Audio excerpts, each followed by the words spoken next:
ঢাকাইয়া জামাল মিয়ার অল্প বিদ্যাটা আজ আবার ভয়ঙ্কর হয়ে উঠল। এরকম ভয়ঙ্কর হয়ে ওঠার কারণেই সে মীর সাহেবের মামার বাড়ি থেকে বিতাড়িত হয়েছে। তার এই ভয়ঙ্কর বিদ্যাটা জাহির করতে গিয়ে জামাল মিয়া মীর সাহেবের মামা আর মামাতো ভাইদের জান ঝালাপালা করে তুলেছিল, আর ফলে সেখান থেকে তাকে বিতাড়িত হতে হয়েছে। সেখান থেকে বিতাড়িত হয়ে এসে অবধি জামাল মিয়া এখন চেপে আছে মীর সাহেবের ঘাড়ের উপর, আর তেড়ে কিটি তাক মেরে দিন কাটিয়ে যাচ্ছে। তা দিক, তাতে কারো অসুবিধে নেই, কিন্তু সময় সময় সে কারো কারো অসুবিধার সৃষ্টি করছে তার বিদ্যা জাহির করতে গিয়ে। অর্থাৎ এখানে এসেও সে তার ওই ভয়ঙ্কর বিদ্যাটা জাহিরের অভ্যাস ত্যাগ করতে পারেনি। সুযোগ পেলে সে সেটা জাহির করতে বসে। নিরীহ ও গোবেচারা লোকদের উপর বিদ্যা জাহির করার তার আগ্রহটা বেশি। মীর সাহেব বা তার স্ত্রী কন্যার উপর বিদ্যা জাহির করার সাহস তার নেই, তাই সে ঝুঁকে পড়ল কদম আলী আর বাড়ির চাকর বাকরদের উপর। জীবনে যারা একবারও পাঠশালায় যায়নি তাদের উপর কিছুদিন সে ধুমসে তার কষ্টার্জিত বিদ্যাটা জাহির করে বেড়াল। অবশেষে বুঝতে পারল ক বর্গ বঞ্চিত হওয়ায় এদের উপর বিদ্যা জাহির করে আনন্দ সে ঠিক মতো পাচ্ছে না। এটা বুঝতে পেরে সে খুঁজতে লাগলো বিদ্যা জানা লোক, এবং শেষ পর্যন্ত সে সাওয়ার হল সালাহ উদ্দিন আহমদের উপর। বিকেলে পড়ার পরে ছাত্ররা অর্থাৎ আফাজ ও হাফিজ পড়ার ঘর থেকে বের হয়ে গেলে শিক্ষক সালাহ উদ্দিনও বাইরে এসে দাঁড়ালো। ঠিক এই সময় তার উপর চড়াও হলো জামাল মিয়া। কয়েকদিন ধরেই সে সুযোগ খুঁজে বেড়াচ্ছিল সালাউদ্দিনের কাছে তার ভয়ঙ্কর বিদ্যাটা জাহির করার জন্যে, কিন্তু সালাউদ্দিনের ও তার নিজের কর্মব্যস্ততার কারণে সে সুযোগ সে পায়নি। আজ সেই সুযোগটা পেয়েই জামাল মিয়া তড়িৎ বেগে এসে সালাউদ্দিনের মুখোমুখি দাঁড়ালো এবং সরাসরি প্রশ্ন করল, কি মাস্টার, ছাত্রদের বিদ্যা শিক্ষা দেওয়ান হলো বুঝি? উল্লেখ্য, একজন কৃতী ও সদাচারী গৃহশিক্ষককে সবসময় নাম ধরে ডাকাটা দৃষ্টিকটু হওয়ায় ইতোমধ্যে এ বাড়ির সকলেই তাকে মাস্টার সাহেব বলে ডাকতে শুরু করেছেন। বাড়ির প্রধান মীর সাহেব থেকে শুরু করে বাড়ির চাকর কদম আলী পর্যন্ত সবার কাছেই সালাউদ্দিন এখন মাস্টার বা মাস্টার সাহেব। এই সম্বোধন করতেই বাড়ির ছোট বড় সবাই বেশ স্বাচ্ছন্দ্য বোধ করে। জামাল মিয়ার প্রশ্নে সালাউদ্দিন কিছুটা বিস্মিত হল। বলল, জি চাচা, ওদেরকে তো দৈনিক পড়ায় আমি, হঠাৎ প্রশ্ন করছেন কেন? জামাল মিয়া ভারী খিচালে বলল, পড়াও সেটা তো জানি, কিন্তু নিজে তুমি পড়ালেখাটা ভালো মতো জানো তো? জিজ্ঞাসা নেত্রে চেয়ে সালাউদ্দিন বলল, তার অর্থ? জামাল মিয়া বলল, অর্থটা হইল গিয়া, আমার মতো বিস্তর বিদ্যা পেটে না থাকলে অল্প বিদ্যা লইয়ে ছেলে পড়ানো যায় না। এবার হাসি পেল সালাহুদ্দিনের। সে পাল্টা প্রশ্ন করল, তাই নাকি চাচা, আপনার পেটে তাহলে বিস্তর বিদ্যা বিদ্যমান? জামাল মিয়া সদম্ভে বলল, বিস্তর বিস্তর, ৩-৪টে বছর ধইরা পাঠশালায় গিয়া অন্যের মতো আমি উদুই ঘাস কাটি নাই, বইয়া বইয়া বিস্তর বিদ্যায় পেটে মগজে পুইরা লইছি। আচ্ছা আচ্ছা নয়, আচ্ছা নয়, আজ তোমার হেডা টের পাওয়া দিমু। চাচা, তোমার বিদ্যাটা অন্যে পরীক্ষা করলেও আমি হেডা এখনো পরীক্ষা করে দেখি নাই, অহন্তা দেখাই তবে ছাড়ুম। পরীক্ষা করবেন আপনি? আলবত, কদেহি গাম্ভোল মানে কি? কৌতুক চেপে সালাউদ্দিন বিস্মিত কণ্ঠে বলল, গাম্ভোল সেটা আবার কি কথা? কি কথা নয়, গাম্ভোল মানেটা কি হেডা আমি চাই। না চাচা, ওর মানেটা তো জানি না। জামাল মিয়া সদর্পে বলল, জানবা না জানবা না, তোমার মতো অতি সামান্য বিদ্যা যাদের পেটে তারা কেউই হেডার মানে জানে না। গাম্ভোল মানে গাম্বোল, বুঝলা? গামল না চাচা, তবু তো মানেটা পরিষ্কার হলো না। হলো না? গুটুল গুটুল, তোমরা যেটারে বাটুল কও হেইডা। বাটুল? হ্যাঁ হ্যাঁ বাটুল, ওই গোল গোল ফুল, ওই হালার ফল কেউ খায় না, আর ওই গাছের কাঠ দিয়া খড়ি ছাড়া কিছুই হয় না, হালায় বিলকুল অবস্তু। চাচা এবার কও দেখি, কাঙ্কড় মানে কি? কাঙ্কড়? না চাচা, এর মানেও তো জানি না। জানো না? কাঁকড়া, কাঙ্কড় মানে কাঁকড়া। একের পর এক এমনই সব ব্যাকরণ ও অভিধান বহির্ভূত শব্দের মানে ধরতে লাগলো জামাল মিয়া। জবাবে সালাউদ্দিন কেবলই বলতে লাগলো, না চাচা, জানি নে। এতে করে লাফিয়ে উঠল জামাল মিয়া, সশব্দে বলল, তবা তবা, এই বিদ্যালইয়া তুমি এ বাড়ির পোলাপাইনরে পড়াইবার লাগছো? হ্যাস হ্যাস, পোলাপাইনগুলার ইহকাল পরকাল হগগোলটাই শেষ। এই সময় সেখানে এসে হাজির হলো জহুরা জেসমিন। জামাল মিয়াকে লক্ষ্য করে বলল, এই যে চাচা, তুমি এখানে? আমি তোমাকে খুঁজে খুঁজে হয়রান, আর তুমি এখানে এখানে এসে এভাবে চিৎকার করছো কেন? জামাল মিয়া একই রকম উচ্চকণ্ঠে বলল, আইব না, আইব না। ওই নামাজ কালামটুকু ছাড়া হেরে দিয়া আর কিছুই হইব না। হেরে দিয়া ওলাগুলারে পড়াইলে হ্যাগোর জীবনটাই মাটি হয়ে যাইব, লেখাপড়া কিছুই হইব না। বিদায় কইরা দাও, পরে এখনই বিদায় কইরা দাও। জহুরা জেসমিন বিস্মিত কণ্ঠে বলল, বিদায় করে দেব? কারে? জামাল মিয়া বলল, এই মাস্টারে লেখাপড়া কিছুই জানে না। আমি পরীক্ষা করে দেখলাম, পেটে এক ফোঁটা বিদ্যা নাই। এ পোলাপাইনদের পড়াইব কেমনি? জামাল মিয়ার পাগলামি বুঝতে পেরে জহুরা জেসমিন শক্ত কণ্ঠে বলল, সেটা পরে দেখব, কিন্তু তার আগে তো তোমাকেই এ বাড়ি থেকে বিদায় করা দরকার। খামাখার তোমাকে রেখে লাভটা কি? বুঝতে না পেরে জামাল মিয়া বলল, জি? একই কণ্ঠে জহুরা জেসমিন বলল, যেখান থেকে এসেছ তোমাকে তো দেখছি সেখানে এখন পাঠিয়ে দেওয়া উচিত। পাগলামি ছুটে গেল জামাল মিয়ার। সে চমকে উঠে বলল, ওইখানে পাঠাইবা মানে? আমার কসুরটা হইল কি? কসুর তো তোমার গন্ডা কন্ডা। আজ তোমাকে কি বলেছি তা মনে আছে? জামাল মিয়া আমতা আমতা করে বলল, তা মানে? ওই তো, কোনো কথায় মনে থাকে না তোমার। আজ যে আমি ট্রেন যোগে অনেক দূরে বেড়াতে যাব, তুমি আর কদম আলী আমার সাথে যাবে, সেটা বিলকুল ভুলেই গেছো? আজ কয়দিন ধরেই তো এ কথা তোমাকে আমি বলছি। হুঁসে এসে জামাল মিয়া বলল, ও, তোমার ওই কোনো এক আত্মীয়ের মেয়ের শাদিতে যাইবা তো? মানে হে শাদির তামাম গয়নাপত্তর তোমরা দেবা, আর তুমি হেটা পৌঁছে দিতে চাইবা, এই কথা তো? হে কথা তো মনেই আছে আমার। মনেই আছে? আজকের সন্ধ্যার ট্রেনটাই ধরতে হবে, সে কথা মনে আছে? জি আম্মা যান, বিলকুল মনে আছে। আছে? তাহলে এখনো তৈরি হওনি কেন? কদম আলীকে তৈরি হতে বলনি কেন? কদম আলী রে? কইছি আম্মা যান, আজ দুপুরে ওরে কইছি। দুপুরে বললেই হবে কেন? এখন আবার গিয়ে তাকে বলো। আর তোমরা দুজনই আমার সাথে যাওয়ার জন্য জলদি জলদি তৈরি হও। সারা রাতের জার্নি, আমি তো আর একা যেতে পারিনি, এর উপর সাথে ওই অত টাকার গয়না। তা বটে, তা বটে, তা গয়নাগুলো হকগোড়ায় তো দিয়ে গেছে ওই বেটা সোনার। হ্যাঁ, দিয়ে গেছে। সামান্য একখান বাকি আছে, সাঁঝের আগেই সেটা দিয়ে যাবে। এ নিয়ে তোমাকে চিন্তা করতে হবে না, যা বললাম তাই করো। জি, যাও তুমি আর কদম আলী জলদি জলদি তৈরি হয়ে গিয়েও, সাঁঝ হতে তো আর বেশি দেরি নেই। জি আচ্ছা, জি আচ্ছা। জামাল মিয়া দ্রুত পদে চলে গেল। এবার সালাউদ্দিনকে লক্ষ্য করে জহুরা জেসমিন বলল, তুমিও একটু তৈরি হও মাস্টার। টিকিট করে আমাদের ট্রেনে তুলে দিতে তোমাকে আমাদের সাথে স্টেশনে যেতে হবে। অসুবিধা হবে কিছু? সালাউদ্দিন হাসি মুখে বলল, না না, অসুবিধে কি, আমি যাব আপনাদের সাথে। জহুরা জেসমিন ফের বলল, আব্বাজানের তো চলাফেরার তেমন শক্তি নেই। জামাল চাচাকে দিয়ে গয়নাগুলো পাঠিয়ে দিতে পারতাম, কিন্তু সে আবার যেরকম বেহুঁশ, তার হাতে পাঠালে গাড়ির মধ্যেই নির্ঘাত খোয়া যাবে গয়নার এই বাক্সটা, প্রায় 20,000 টাকার অলংকার। তাই বাধ্য হয়ে তাদের সাথে নিয়ে আমাকেই যেতে হচ্ছে। ও আচ্ছা, তুমি একটু সাথে নিয়ে গিয়ে আমাকে ট্রেনে তুলে দিয়ে আসবে। সালাউদ্দিন ফের জোর দিয়ে বলল, আচ্ছা আচ্ছা, আমি যথাসময়ে আপনাদের সাথে যাব। সেদিন জহুরা জেসমিন ও সালাউদ্দিন যথাসময়ে স্টেশনে এসে হাজির হলো, কিন্তু জামাল মিয়া ও কদম আলী তাদের সাথে ছিল না। কিছুক্ষণ অপেক্ষা করার পর সালাউদ্দিন প্রশ্ন করল, ওই জামাল মিয়া আর কদম আলী তো এখনো এলো না, ওরা গেল কোথায়? ট্রেনের ঘন্টা তো হয়ে গেছে। জহুরা জেসমিন বলল, আসবে আসবে, হাতের আংটিটা সোনার এখনো দিয়ে গেল না দেখে ওদের আমি ওই আংটি আনতে পাঠিয়েছি, এখনই ওরা এসে পড়বে। ঠিক সময়ে এলেই হয়। আসবে আসবে, ট্রেনের সময় তো ওরাও জানে।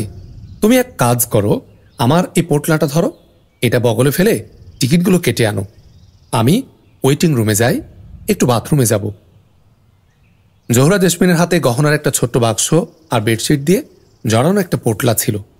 পোটলাটা সে সালাউদ্দিনের দিকে বাড়িয়ে ধরলে সালাউদ্দিন প্রশ্ন করল, এটা কি? চাদর দিয়ে জড়ানো এইটা? জোহরা জেসমিন বলল, এটা একটা লাইট বেডিং।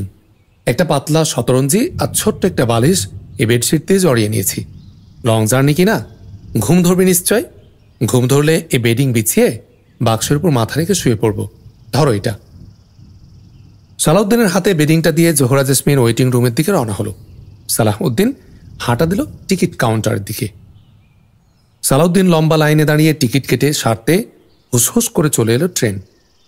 ওয়েটিং রুম থেকে বেরিয়ে জোহরা জেসমিন দৌড়ে এসে উঠে পড়ল নিকটের এক ইন্টার ক্লাসে। কামরাটা খুবই ছোট, নিচে 4-5 জনের বসার মতো একটা আসন, আর আসনটির ওপরে একটা সমপরিমাণ বাঙ্কার। ব্যাস, আর কিছুই নেই। জোহরা জেসমিন ছাড়া তখন কামরাটিতে অন্য কোনো লোকও ছিল না। জোহরা জেসমিন এসে ট্রেনে উঠতেই টিকিট কেটে নিয়ে তার কাছে ছুটে এলো সালাউদ্দিন। প্রশ্ন করল, কই, জামাল চাচা কদম আলী কি এসেছে?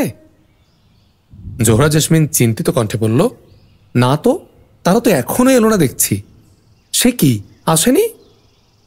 না, তুমি একটু ওদিক ওদিক চেয়ে দেখো তো, ওদের দেখা যায় কিনা। সামান্য একটু এগিয়ে গিয়ে কিছুক্ষণ দেখার পর ফিরে এসে বলল, না, দেখা তো যাচ্ছে না। জোহরা জেসমিন উদ্বিগ্ন কণ্ঠে বলল, যাচ্ছে না? তাহলে? ইতোমধ্যেই ট্রেনটি ফের চলতে শুরু করলো। দরজার হ্যান্ডেল ধরে ট্রেনের সাথে হাঁটতে হাঁটতে সালাউদ্দিন বলল, চিন্তা করবেন না, তারা হয়তো অন্য কামরায় এসে উঠেছে। লোকের যে ভিড়, আপনাকে ওরা হয়তো দেখতেই পায়নি। আরো অধিক উদ্বিগ্ন কণ্ঠে জোহরা জেসমিন বলল, দেখতে পায়নি? না পাওয়াই স্বাভাবিক। আসতে দেরি করেছে নিশ্চয়। পরের স্টেশনে গেলেই ওরা খুঁজে নেবে আপনাকে। খুঁজে নেবে? যদি না নেই, মানে আদৌ যদি না এসে থাকে ওরা? ট্রেনের গতি তখন অত্যন্ত বেড়ে গেছে। হ্যান্ডেল ধরে দৌড়েও আর কুলোতে পারছে না সালাউদ্দিন। এই অবস্থায় জোহরা জেসমিন বলল, না না, আমি আর যাব না, এখানেই নামব। বলেই জোহরা জেসমিন ট্রেন থেকে লাফ দিয়ে নামার উদ্যোগ নিল। পরনের শাড়ি গুটিয়ে নিতেই সালাউদ্দিন চমকে উঠে বলল, ওরে বাপরে, সর্বনাশ! নামবেন না, নামবেন না, আর নামার উপায় নেই। এ অবস্থায় নামতে গেলে নির্ঘাত ট্রেনের তলে পড়ে যাবেন আর ট্রেনে কেটে মারা যাবেন। জোহরা জেসমিন আর্তকণ্ঠে বলল, সে কি, আমি এভাবে যাব কি করে? আমার বেডিং, টিকেট? খেয়াল হতে সালাউদ্দিন বলল, ওহো, ওগুলো তো আমার কাছে। বলেই হ্যান্ডেল ধরে সালাউদ্দিন সর্বশক্তি নিয়োগ করে লাফিয়ে উঠল কামরায়। ট্রেন তখন পূর্ণ গতিতে ছুটছে। কামরার মধ্যে অনেকটা নীরব হয়ে রয়ে গেল দুজন। বিশেষ করে জোহরা জেসমিনের তখন কথা বলার কোনো মানসিকতাই ছিল না। পরের স্টেশনে এসে দেখা গেল জামাল মিয়ারা আসলেই আসেনি। গোটা প্ল্যাটফর্ম ঘুরে আর বিভিন্ন কামরায় উকি দিয়ে হতাশ হয়ে ফিরে এলো সালাউদ্দিন। ফিরে এসে সে জোহরা জেসমিনকে বলল, না মেম সাহেব, কোথাও ওদের সন্ধান পাওয়া গেল না। প্রকৃতপক্ষে ওরা আসেনি। জোহরা জেসমিন চমকে উঠে বলল, আসেনি? সে কি, একা আমি এত দূরে যাব কি করে? সালাউদ্দিন বলল, তাই তো, সত্যিই ভাবনার কথা। ভাবনার কথা নয়, এই রাত্রিকালে নির্জন এ কামরায় বসে একা একা আমার যাওয়া কি সম্ভব? আমি কি করি বলো তো? একটু চিন্তা করে সালাউদ্দিন বলল, ঠিক আছে মেম সাহেব, চলুন, আমি আপনার সাথে যাব। বিস্মিত নেত্রে চেয়ে জোহরা জেসমিন বলল, তুমি আমার সাথে যাবে? সালাউদ্দিন নির্দ্বিধায় বলল, জি, আপনার নিরাপত্তা বিধানের জন্যই তো ওদের দরকার ছিল। সে কাজটা আমিই করব। তুমি আমার নিরাপত্তা বিধান করবে? মানে তুমি আমার সাথে যাবে? সারা রাত আমার সাথে এই কামরায় থাকবে? জি। অসম্ভব, সেটা হবে না। হবে না? না, কখনো হতে পারে না। হতে পারে না? কেন, আপনি কি আমাকে বিশ্বাস করতে পারছেন না? না, পারছি নে। সালাউদ্দিন আহত কণ্ঠে বলল, মেম সাহেব। কোনো জবাব না দিয়ে ভাবতে লাগলো জোহরা জেসমিন। ভাবতে লাগলো, আসলে কি বিশ্বাস করা সম্ভব? নামাজি আর সৎলোক হলে কি হবে? সে একজন টকবকে যুবক, যৌবনের তাড়নার একেবারে ঊর্ধ্বে সে নয়। এরকম সুযোগে সাধু দরবেশ মানুষের চরিত্রে স্খলন ঘটা অসম্ভব নয়। আর এ তো একেবারে এক সাধারণ যুবক। নির্জন কামরায় একা একা তার সাথে কখন কি দুর্মতি ঘটবে তার কে বলতে পারে? সেক্ষেত্রে ইজ্জত রক্ষা করাটা তো খুবই কঠিন হয়ে পড়বে। একটু থেমে জোহরা জেসমিন পুনরায় ভাবতে লাগলো, ইজ্জতের প্রশ্ন ছাড়াও তো আরও চিন্তা আছে। সাথে প্রায় 20,000 টাকার স্বর্ণালঙ্কার, এটা যদি কেড়ে নিয়ে এসে চম্পট দেয় তাহলে তো সেটাও ঠেকানো সম্ভবপর হবে না। আপাত দৃষ্টিতে নির্লোভ হলে কি হবে?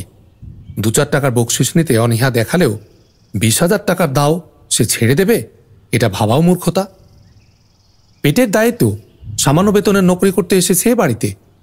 সে যা পায় তাতে 20 বছরের বেতন একত্র করলেও 20,000 টাকা হবে না। এক দাও মারলেই তার জীবনের কামাই হয়ে যাবে, সেখানেও সে নির্লোভ হয়ে বসে থাকবে চুপচাপ, এমনটি ভাবাই বাতুলতা। ইতোমধ্যে ট্রেনটা আবার চলতে শুরু করল।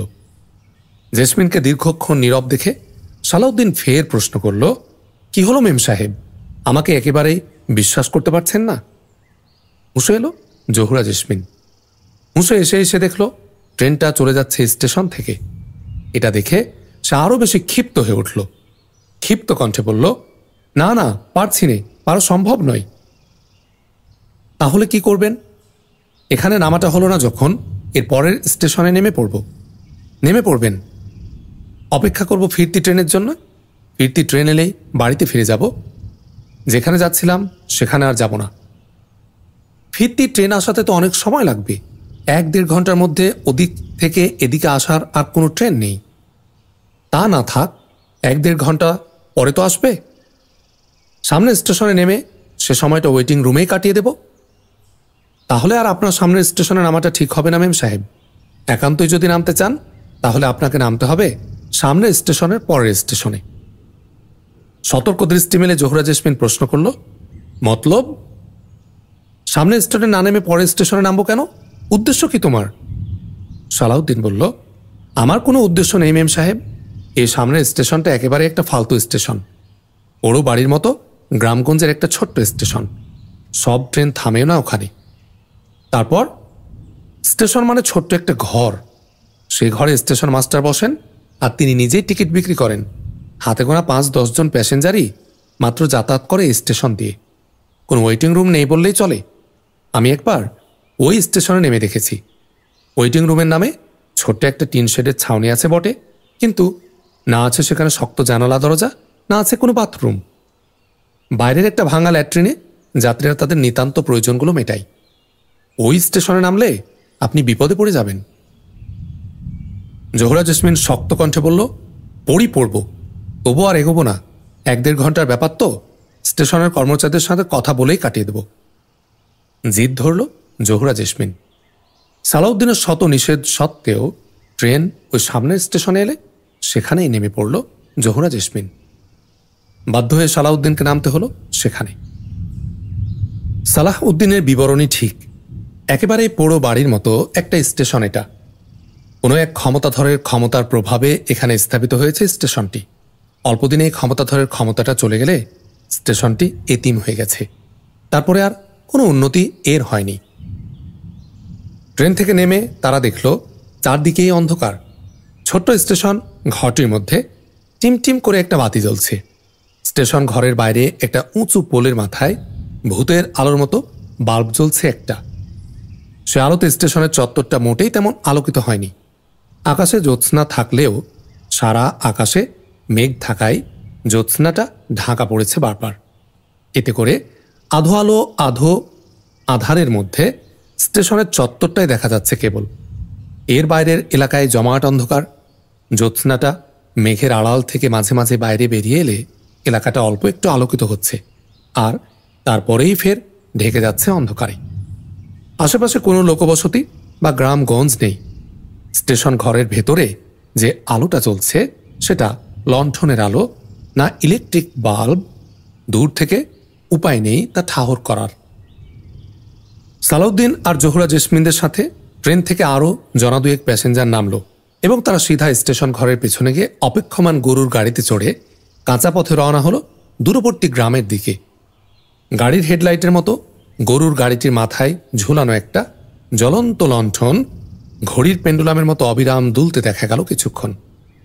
গরুর গাড়িটি এদের জন্য এসে অপেক্ষায় ছিল না, বরং এমন দু একটা গরুর গাড়ি এখানে বিদ্যমান থাকে। তবে এ খবর জানা ছিল না জোহরা জেসমিনদের।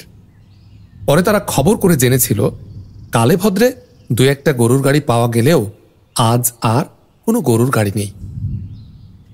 টিকিট বিক্রি করা কাউন্টারের সামনে বারান্দার মতো ছোট্ট একটা শেড ছিল টিনের। এ শেড বা ছাউনিটাই প্যাসেঞ্জারদের একমাত্র ও সাময়িক আশ্রয়, যদিও কাঠের বা সিমেন্টের কোনো বেঞ্চ নেই সেখানে। ট্রেন থেকে নেমে জোহরা জেসমিন ও তার পিছে পিছে সালাহউদ্দিন এসে ওই শেডের নিচে দাঁড়ালো। কোনো দিকে না গিয়ে অনেকক্ষণ যাবৎ তাদের এখানেই দাঁড়িয়ে থাকতে দেখে স্টেশনের পিয়ন গোছের এক কর্মচারী এগিয়ে এসে জিজ্ঞেস করল, এখানে কোথায় যাবেন আপনারা? জবাবে জোহরা জেসমিন বলল, না, যাব না কোথাও। ওদিক থেকে ট্রেন এলে যেদিক থেকে এসেছি সেই দিকেই ফিরে যাব। কর্মচারীটি বলল, সে কি, ফিরে যাবেন তো এলেন কেন? ভুল হয়েছে, ভুল করে এসেছি। তা থাক সে কথা, ওদিক থেকে মানে ফিরতি ট্রেন কখন আসবে বলতে পারেন?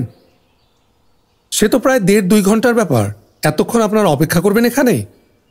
করতেই হবে, নইলে আর যাব কোথায়? তাহলে ওই যে একটু দূরে ওই ওয়েটিং রুমে যান। এতক্ষণ তো দাঁড়িয়ে থাকা সম্ভব নয়, বাইরে কোথাও কোনো বসার জায়গা নেই। ওয়েটিং রুমে বসার জায়গা আছে?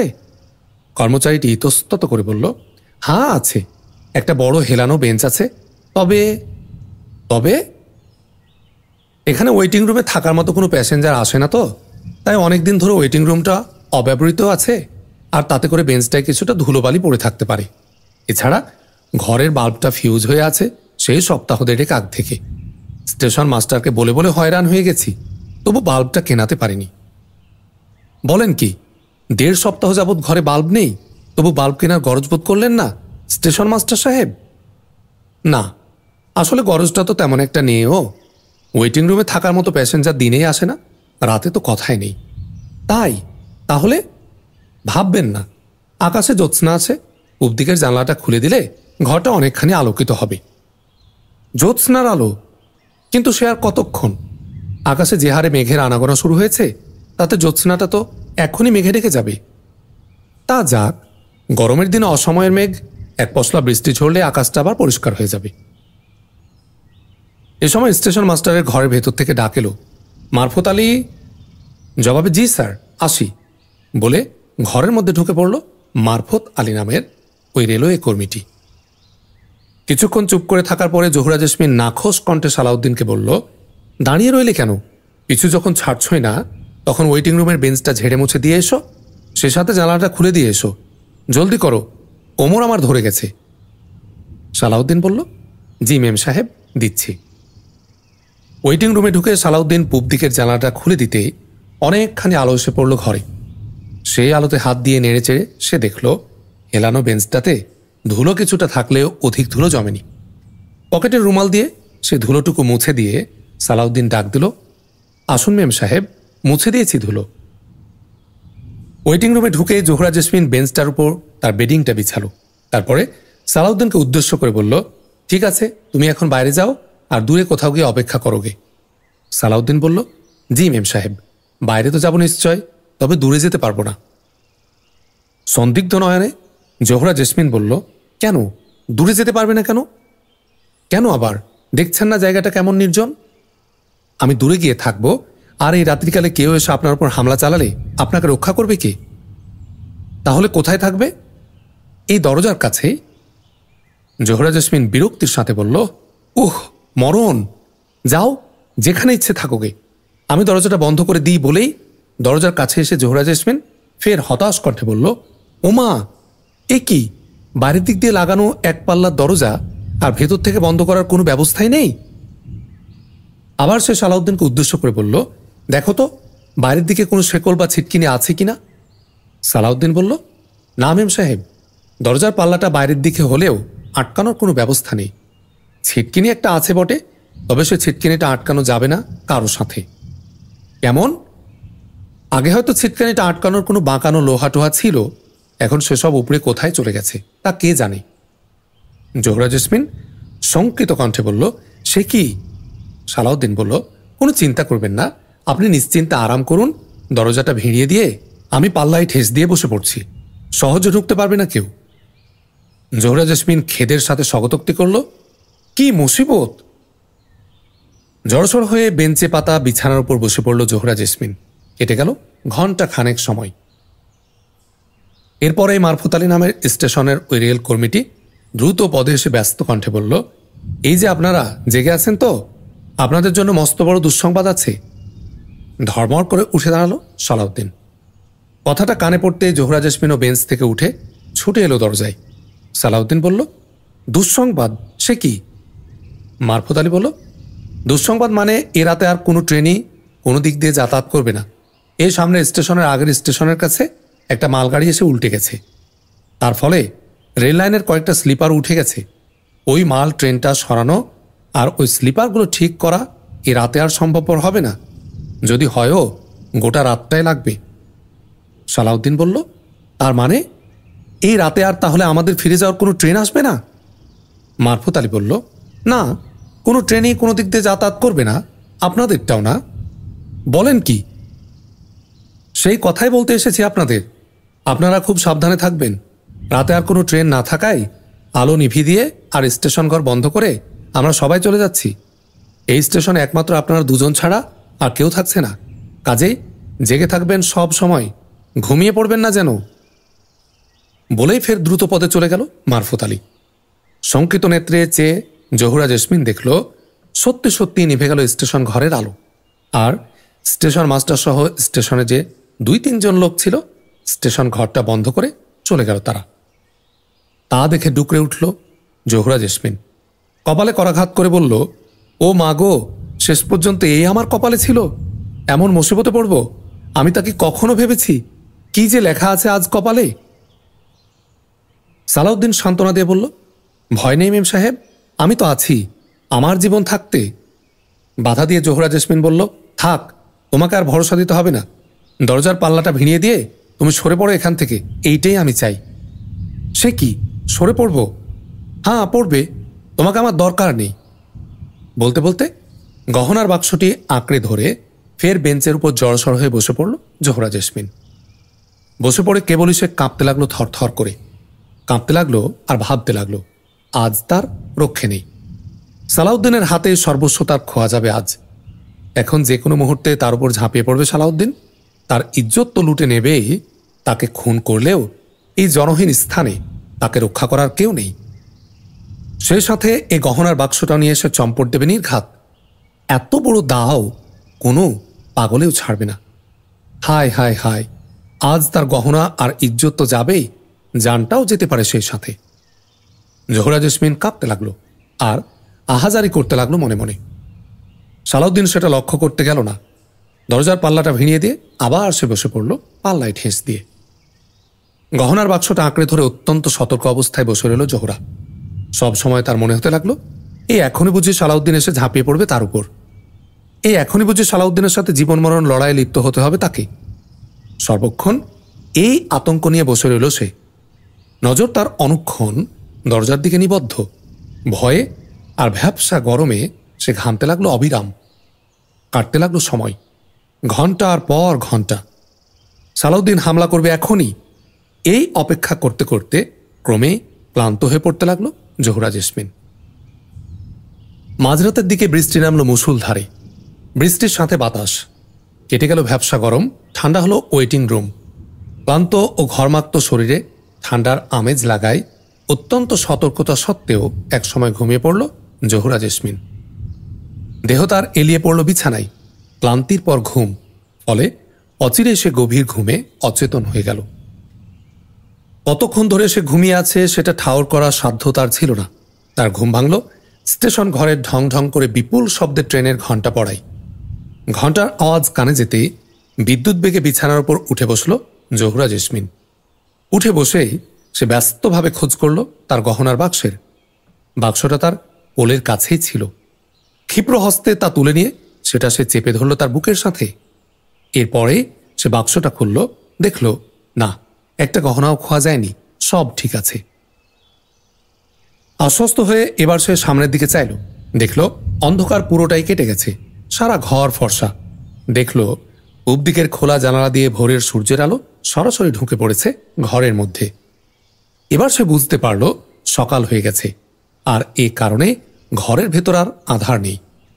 এটা বুঝতে পেরেই তার খেয়াল হলো এখনই তো ঘন্টা পড়ল ট্রেনের, তবে কি স্টেশনের কর্মচারীরা সব এসে গেছে? এমনটা মনে হওয়ার সাথে সাথে সে নেমে এলো তার বিছানা থেকে। ঘটনা কি তা জানার জন্য সে ছুটে এসে জোরে ধাক্কা মারল বাইরের দিক থেকে ভিড়িয়ে দেয়া দরজার পাল্লায়। সঙ্গে সঙ্গে খুলে গেল দরজা, আর দরজায় হেলান দিয়ে বসে থাকা সালাউদ্দিন গড়িয়ে পড়ল মাটিতে। তা দেখেই চমকে উঠল জোহরা জেসমিন।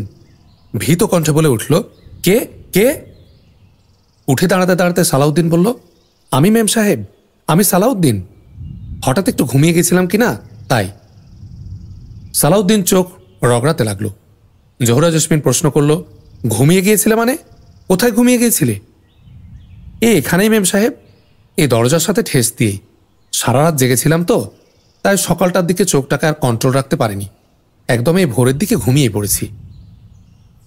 জোহরা জেসমিন বিস্মিত কণ্ঠে প্রশ্ন করল, সে কি, সারা রাত জেগেছিলে কি এখানেই? জি জি, এই দরজায় বসে। কেন, সারা রাত জেগেছিলে কেন? বাহ, জেগে না থাকে ঘুমিয়ে যাব কি করে? যদি কোনো বদলোক সেই ফাঁকে ঢুকে পড়ে আপনার ঘরে, মানে চড়া হয় আপনার উপর, তাই তাই সারা রাত জেগেছিলে এখানে? জি মেম সাহেব, সারা রাতি আর এখানে বসে। ঘুমটা এসেছে এই একদম ভোরে। ঘন্টা বাজার মতো কি যেন একটা বাজার শব্দ কানে গেল, খেয়াল করতে গিয়েও আবার ঘুমিয়ে গেছি। সত্যি সত্যি ঘন্টা পড়ল নাকি? একথার জবাব দেওয়ার সময় ছিল না জোহরা জেসমিনের। ইতোমধ্যে সে লক্ষ্য করল সালাউদ্দিনের পাজামাটা গোটাই আর পাঞ্জাবিটার প্রায় অর্ধেকটাই ভেজা। তা লক্ষ্য করে সে সবিস্ময়ে প্রশ্ন করল, এ কি, তোমার জামা কাপড় তো দেখছি সব ভেজা, এগুলো ভিজল কি করে? এবার সালাউদ্দিনও বিস্মিত হলো খানিকটা। প্রশ্ন করল, তার মানে? রাতে যে ভীষণ বৃষ্টি হলো আর সেই সাথে বাতাস, সেটা কি টের পাননি আপনি? খেয়াল হতেই জোহরা জেসমিন বলল, হ্যাঁ হ্যাঁ, সেটা খানিকটা পেয়েছিলাম, কিন্তু তুমি তখন কোথায় ছিলে ওই বৃষ্টির সময়? সালাউদ্দিন বলল, এই দরজার উপরই মেম সাহেব, এই দরজায় ঠেস দিয়ে। বৃষ্টির পানিতে সরাসরি পাজামাটা আর বাতাসের ঝাপটায় পাঞ্জাবিটার অর্ধেকটা ভিজে জবজবে হয়ে গিয়েছিল। এখন আর অবশ্য ততটা ভেজা নেই, খানিকটা শুকিয়ে এসেছে। এই সালাহ উদ্দিনকে এতখানি অবিশ্বাস করার গ্লানিতে জোহরা জেসমিনের ভেতরে ভীষণ প্রতিক্রিয়া শুরু হয়ে গেল। লজ্জায় ও অনুতাপে স্থির হয়ে গেল তার দুই চোখের দৃষ্টি। সে থতমত করে বলল, তা বৃষ্টির সময় এখানে থাকলে কেন? টিকিট কাউন্টারের সামনে যে টিন শেডটা আছে সেখানে গেলেই তো পারতে। ঈষৎ হেসে সালাউদ্দিন বলল, পাগল, তখন তো ভয় আরো বেশি। বৃষ্টির জন্য আমি এখান থেকে সরে গেলে তো চোর বদমাইশরা সুযোগ পেয়ে যাবে। সুযোগ পেয়ে যাবে? যাবেই তো। কেউ যদি আপনাকে ফলো করে থাকে, বিশেষ করে কোনো চোর চট্টা যদি আপনার গহনার বাক্সটা লক্ষ্য করে থাকে, সে ব্যক্তি সুযোগটা ছাড়বে কেন?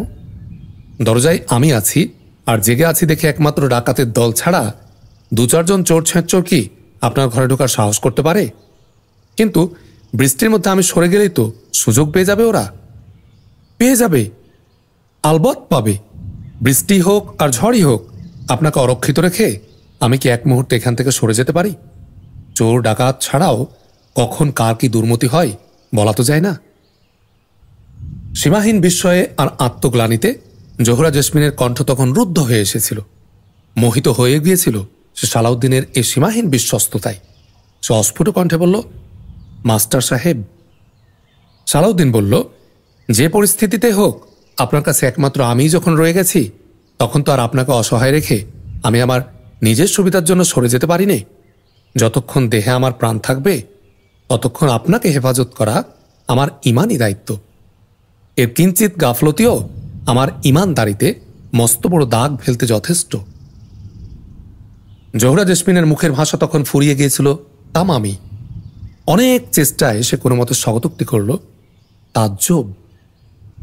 এ সময় মারফত আলী নামের স্টেশনের ওই কর্মচারীটি দ্রুত এগিয়ে এসে বলল, আরে এই যে আপনারা জেগে আছেন, আসুন আসুন, আপনারা নাকি ফিরে যাবেন, আর কয়েক মিনিটের মধ্যে আপনাদের সেই ফিরে যাওয়ার ট্রেনটা স্টেশনে এসে পৌঁছে যাবে।